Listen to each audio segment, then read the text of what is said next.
Well, welcome everyone. Welcome to Office Hours with Michael Kitces. For today's Office Hours, I want to talk about a topic that I'm hearing coming up more and more often lately, which is this. What will it finally take for CFP certification to become a requirement to be a financial planner, akin to what a CPA license is for accountants? To the point where a regulator would say, I'm sorry, you can't claim you're doing financial planning for your clients because you don't actually have the proper certification and license to do it. Because unfortunately, the reality is in today's environment, you can still say you're a financial advisor offering comprehensive financial planning with only a high school diploma and a 3-hour regulatory exam that you can study for in a week or two. That's all it actually takes to give someone advice on what to do with their entire life savings they might have spent decades accumulating. And technically, the high school diploma part is optional.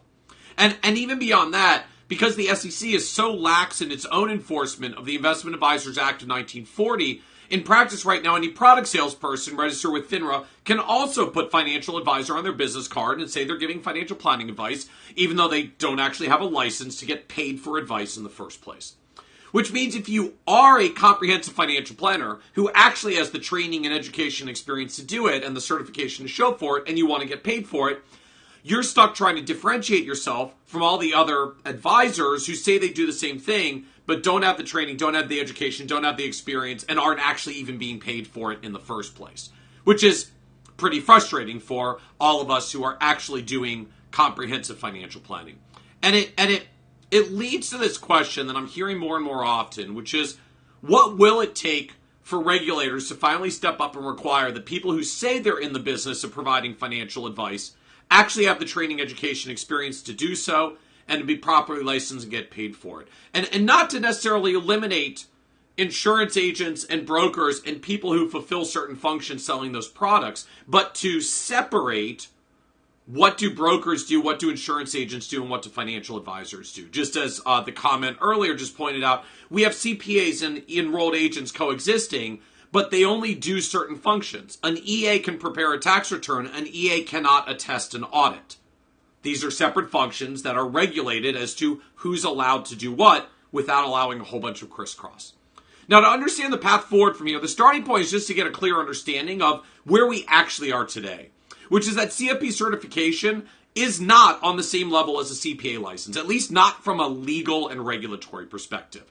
Because the CPA license is actually a license. You cannot do certain functions as an accountant, particularly around auditing and attesting an audit, if you are not licensed to do so. And the way you know someone has a proper license is that they're a CPA. Those 3 big letters are given by state certifying bodies that affirm every CPA who's going to fulfill those accounting functions has met certain examination, education, experience, and ethics requirements. And more importantly, if you don't have a CPA license, you legally cannot perform some of those key accounting functions like attesting an audit. You must have the license to do the work and get paid for it. Now, in the case of CFP certification, there actually is a similar requirement to what's colloquially known as the 4 E's of education, examination, experience, and ethics requirements that underscore virtually every profession, just as there is with the CPA license. But CFP certification is not granted by a sanctioned regulatory body like the CPA is, where CPAs are bound to the 4 E's as required by their regulator. Instead, technically, we as advisors voluntarily bind ourselves to the 4 E's of CFP certificates as a private deal with the CFP board in exchange for being allowed to license and use their trademark, the CFP certification. So in other words, the CFP marks literally aren't a license. The CFP board just happens to be an organization, a 501c3 charity that owns a trademark with those 3 little letters and has created an agreement with advisors that says we can license their trademark in exchange for a payment of $355 a year and an agreement to honor the terms and conditions set forth by the CFP board to license their trademark, which happens to include meeting the 4 E's of education, exam, experience, and ethics. That's why we call them the CFP marks. It's short for CFP trademarks.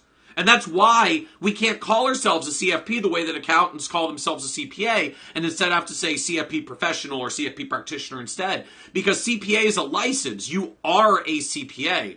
CFP marks are just a trademark. You aren't a CFP. You're a professional who happens to have CFP certification, and thus you're a CFP certified professional, or just CFP professional for short. But unfortunately, that also means that you can simply be a financial advisor without the CFP marks as well, because the only actual licensing requirement is the very basic industry exams, either Series 65 to become an RIA, or Series 6 and 63 to sell mutual funds and variable annuities for a broker-dealer, Series 7 if you want to sell stocks as well. Which unfortunately don't have much of anything to do with the 4 E's of education, exam, experience, and ethics required of bona fide professionals actually giving advice and not just selling those products or managing investment portfolios. So what does it take for CFP certification to actually reach the point that it's a license and not just a trademark that some advisors voluntarily choose to affiliate themselves towards? Ultimately, this can go one of 2 routes: federal regulation, state regulation. Most professions today are regulated at the state level, with professional certifying bodies like state boards of accountancy and state bar associations that are endowed by the states with the power to both grant the license, oversee the professionals who have the license, and take action against those who practice without the license. The challenge, though, is that more and more professions serve clients across state lines, especially in the domain of financial advising, where most of the actual issues we help clients with are not really state-specific in the first case, certainly not compared to lawyers that have to advise on state business issues under particular state laws. And financial advice is increasingly a domain where we use technology to serve clients virtually anyways, which means in the domain of state regulation, or really state by state by state by state regulation, there's a huge risk that we end out with different rules in different states. And then it becomes this patchwork nightmare for us as advisors with clients across state lines. Anyone who's an insurance agent has experienced at least a little of this today. Every time you get a client in a new state, you got to get appointed with the insurance company in a new state. And state-registered RAs with clients across state lines often become even more acutely aware of this challenge, especially because these days you can often have situations where 2 regulators in 2 different states have 2 different views about a single advisor's Form ADV, where State A says something is permitted that State B won't allow, and then State B requires a change that State A won't allow. And while there are organizations like NASA, not the space folks, but the North American State Administrators Association, NASAA, that try to facilitate coordination and create model rules to promote uniformity across the state lines, but state regulation is rarely uniform.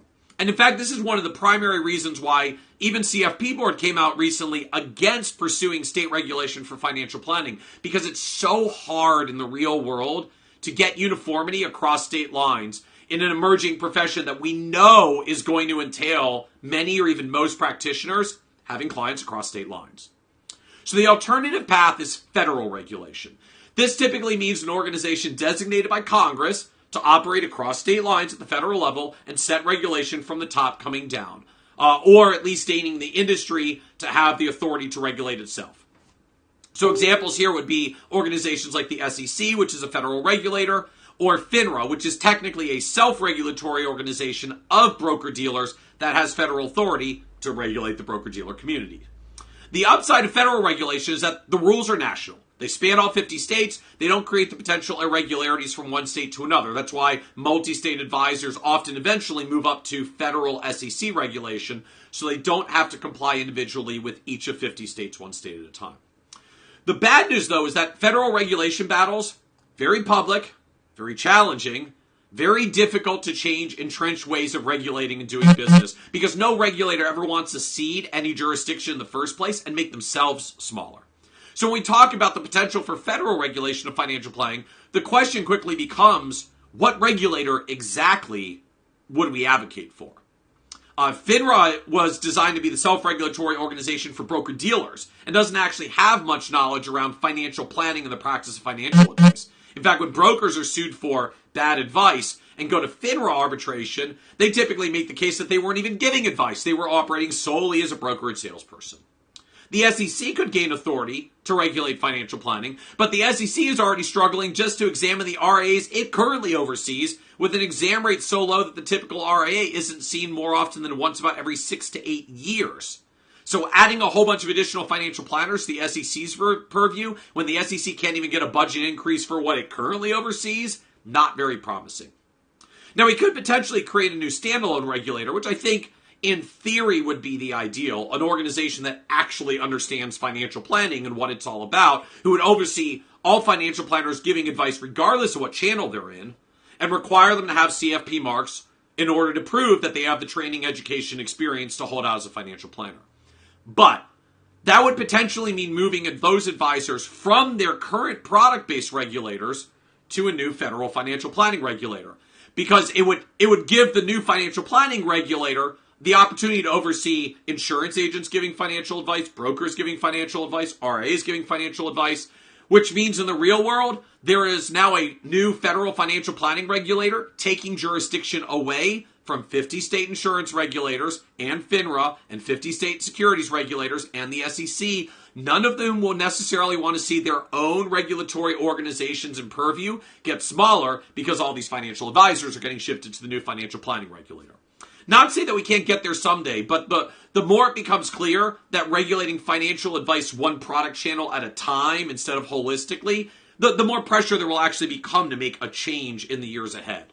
But it's really hard to battle for higher standards for financial advisors against not just lobbyists from the product manufacturers and distributors that don't want to see higher standards because they like selling their products under the lower standard, but when you threaten 50 state insurance regulators, 50 state securities regulators, FINRA, and the SEC by shrinking all of their regulatory purviews as well, it becomes even more of an uphill battle. In point of fact, that's one of the reasons why a lot of people who advocate for higher standards for financial planning have pushed for state regulation as a better pathway. Because you don't have to fight a zillion different regulators and lobbyists all at once. You just have to convince a few state legislatures to pass a law in their state and then try to get that law duplicated in some other states and then build a nationwide movement towards state regulation over time.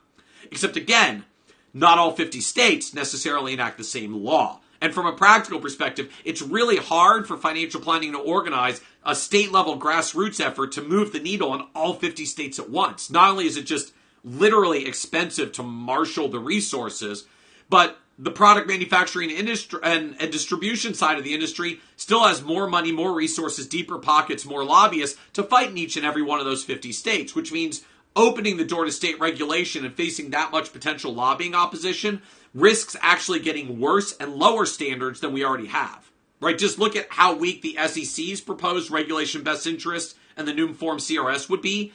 Imagine if the profession had to fight 50 crappy versions of that rule in 50 different states all at the same time. So basically, the regulatory challenge that at the state level, there's better odds of getting something done, but it probably won't be uniform and we may not like what we get. At the federal level, we could potentially get wide-reaching uniformity, but it's more likely to be a pitched battle not just against the product industry, but also many of the regulators themselves who may find their own turf threatened by the potential changes. Now, all this being said, I don't think we should give up hope on some kind of real regulation for financial planning as a profession, with something like CFP certification at its core as a minimum competency standard to hold out as a financial advisor. Because while the regulatory battle is difficult to get proper regulation of financial advice instead of just being regulated for investment management, securities product sales, insurance product sales, etc. down the line, financial planning itself and CFP certification is on the rise. Financial Planning Magazine's survey last year showed that amongst the top 50 broker-dealers, the majority of broker-dealer revenue is now fee-based. Even commission-based broker-dealers, the majority of their revenue is fees now. And even when we look at the CFP marks more broadly, CFP certification first launched in 1973 with the first class. And it took 27 years until 2000 for us to finally reach the point that CFP certificates were 10% of all financial advisors. 27 years to get to 10%. But it only took another 11 years until around 2011 for us to go from CFPs are 10% all advisors to 20% of all advisors. And now, just 7 years later, we're about to cross the threshold where we go from 20% to 30%. So if we just continue this current accelerating pace, by the end of the 2020s, a decade from now, I suspect we will find the majority of all financial advisors, more than 50%, are CFP certificates. And with another 10 to 20 years after that, we'll get to the point where CFP certificates are 70 to 80% of financial advisors, or basically almost all of them. And this phenomenon of accelerating adoption isn't unique either. It's actually known as the S-curve of adoption. Kind of picture the letter S stretched out a little. Because the point of the S-curve adoption is the time it takes for you to go through that lower part of the S to get from 0 to 20% is often the same as the time it takes to get from 20 to 80% adoption as it ramps up. And then it's really slow to get the last 20% on board. And I think we're actually in the midst of that exact transition right now, where we go from really slow to get the first 20% to really, really fast to go from 20 to 80. After all, as I just pointed out, it basically took us 38 years from when the CFP certification originated until 20% of advisors had the marks. And after taking 38 years to go for the first 20%, in just 7 years, we're halfway from 20 to 40, and the pace is accelerating. Because now CFP certification is just becoming an industry standard. It's what you do when you're becoming a financial advisor. Everyone's doing it now. It's all the rage. Or more seriously, it's becoming the standard process that all firms serious about financial planning, from small independents to even the largest firms that are out there, they're all requiring CFP certification as a part of what new advisors do. So not only do we see it growing in the independent RIA community, but CFP certification is now a standard part of the Merrill Lynch Wirehouse training program. And it's a standard for Vanguard's personal advisor services platform. And the reason this matters is that at some point in the future, I'm guessing probably 10 to 20 years out from now at the current rate, the majority and then the overwhelming majority of all financial advisors will be CFP certificates. At that point, it won't be the gold standard of financial planning anymore. It'll be the standard. It'll be the minimum standard that everybody does. And at that point, when CFP certification and comprehensive financial planning literally is the majority and the standard for all firms, large and small, you will see a new lobbying coalition form. It'll be comprised of organizations like CFP Board itself, FPA and NAPFA, Vanguard, Merrill Lynch, Schwab, Commonwealth, and Ameriprise, all forming together to lobby for a federal regulator for financial planning. And by today's standards, that is a bizarre coalition. That's a fee-only membership association, a wirehouse, 2 independent broker-dealers, and an asset manager who right now have some very opposing views on certain regulatory proposals. But in the future, that's a coalition of firms that aren't so different anymore, because they may have come from different product routes, but in that future, they're literally all CFPs, and they're all doing financial planning. And at that point, you will see them all band together and go to the regulators and say, we, the collective industry, believe that it's crucial to enshrine CFP certification and regulation to stamp out that rogue minority of advisors who are giving advice to the public without any education, training, or experience to do so. It's only about 20% of them. We need to get rid of those 20% rogues.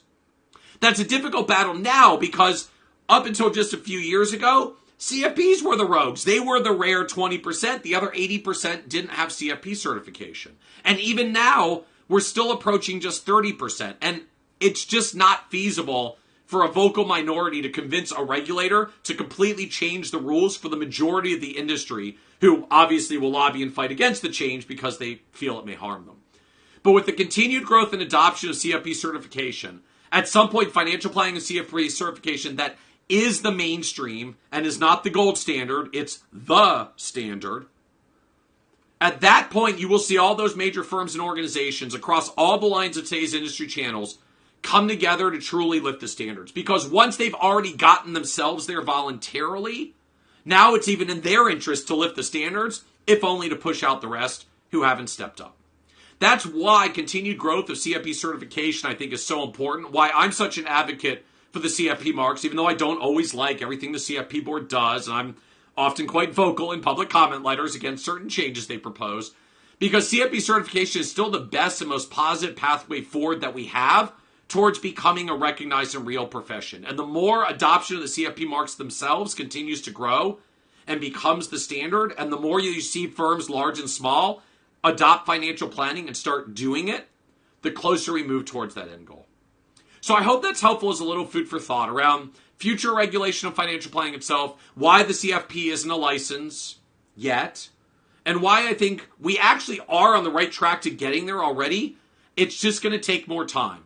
But growing adoption of CFP marks across all financial advisors and channels is the pathway that we ultimately get there. So I hope this is helpful as some food for thought. This is Office Hours with Michael Kitces. Thank you for joining us, everyone, and have a great day.